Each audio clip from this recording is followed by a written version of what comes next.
Hi, and welcome to another episode of Boozing with Boomers. I'm Dave, and I've been on a quest to learn how to make a great balanced cocktail. So please hit the subscribe button so we can go on this journey together. Today we're going to make a warm apple cider old fashioned. And you will notice that my bar is a little bit different than it normally is for this episode, and that is because we're going to be batching up this recipe for 6 cocktails. Now, the great thing about batching up a cocktail is it lets us prep this ahead of time, so that when the guests come, we can spend more time mingling and less time bartending. My latest creation is a twist on the Old Fashioned, which dates back to 1806. At the time, it was defined as a drink made up of a stimulating liquor composed of spirits of any kind, sugar, water, and bitters. Soon after its creation, American whiskey became extremely popular and took over as the base spirit. Therefore, today, when you order an Old Fashioned, it'll usually be bourbon or rye. But this template works really well for any liquor you desire. So when I looked at that for a fall drink, I kind of made a couple of tweaks to it, or maybe a couple of twists to it, to make a great drink that you can share as it gets colder with your friends and family. And I shared this with a group of people this past weekend and got great reviews, so I want to share the recipe with you. For the base liquor, we're going to use bourbon. I found Maker's Mark works better in this recipe, or really any wheated bourbon that you might have. I tried Knob Creek. That just didn't come across as well as Maker's Mark. Maple syrup, you don't have to use bourbon barrel maple syrup, but that might be an interesting try. But just a good dark maple syrup, so you do want the rich flavor. For the bitters, we're using Angostura Black Walnut bitters. If you don't have that, or don't want to go, or can't buy it in your local area, you could probably get away with Angostura, just something with enough spice that complements the apple cider really well. Then just a little bit of lime juice, which I learned kind of brightens up this whole drink. And I actually use lime juice as a secret ingredient in another apple cider recipe that I made earlier.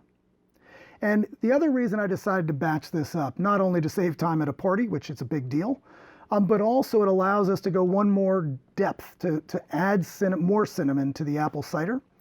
And by cooking everything together with the cinnamon sticks. And what you'll do is you'll bring it up to a boil, then you'll let it simmer for 15 minutes. Then we're adding a whole nother layer of flavor to this cocktail. And then this cocktail is meant to be served warm. So if you have a whiskey glass, like an Irish whiskey glass, or just any tempered glass that can do a hot thing, it's a great fall or winter cocktail. So let's get started. To save some time today, I kind of batched up the beginning part of this recipe right away. So we took the apple cider, the cinnamon, the bitters, and the maple syrup, and a little bit of water. It's very important to understand we've got to add some water to this as well. Cooked it up on the stove. It is now ready. What I learned is it tastes better if you save the whiskey for the last item to add. So I will now add. So it is 9 ounces of Maker's Mark.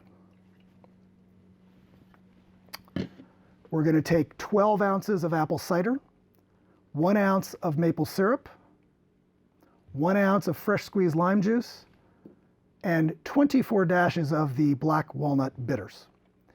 And then, since cinnamon comes in all different sizes, so this happens to be Trader Joe's, but I've bought things that come in very large sticks. Really what you want are 6, for a 6 cocktail recipe, you want 6 2-inch sticks of cinnamon to put in there, because then we're going to reuse those cinnamon sticks in the cocktail. And then lastly, what's great about this is not only can you prep it before your party, you can also prep it at your party, but you can then chill it to keep it, and it'll keep for several weeks, and then reheat it wherever you want to take it to. So actually this past weekend, I reheated this recipe and put it in a swell bottle and took it to an event that I could then share with everybody else. So that's something you can try as well. So let's see how I did. So first, the hardest part here will be taking it out. So you just give it a little bit of a stir.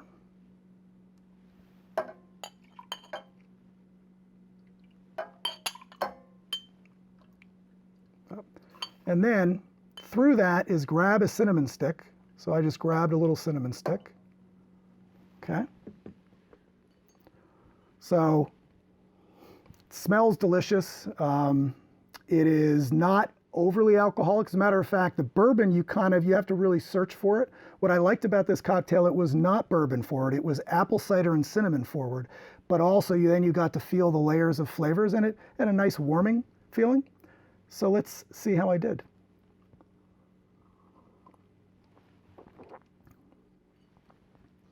Yeah, so this is such a great cocktail because I'm taking all the fall flavors. The addition of the maple syrup has this rich flavor that kind of stays with you. I happen to love cinnamon, and so really what we're doing is taking advantage of the apple cider. It already has some cinnamon, but now creating another layer of flavor with that. And then the bitters kind of give you this aftertaste that's a little bit different as well. So I like this because with each sip, I'm getting several different flavors going on. But at the heart of it, it's an apple cider cocktail. And so if you like apple cider, I think you will enjoy this cocktail. So if you enjoyed today's episode, please hit the like button and subscribe so we can go on the journey with Boozing with Boomers together. Thank you and cheers.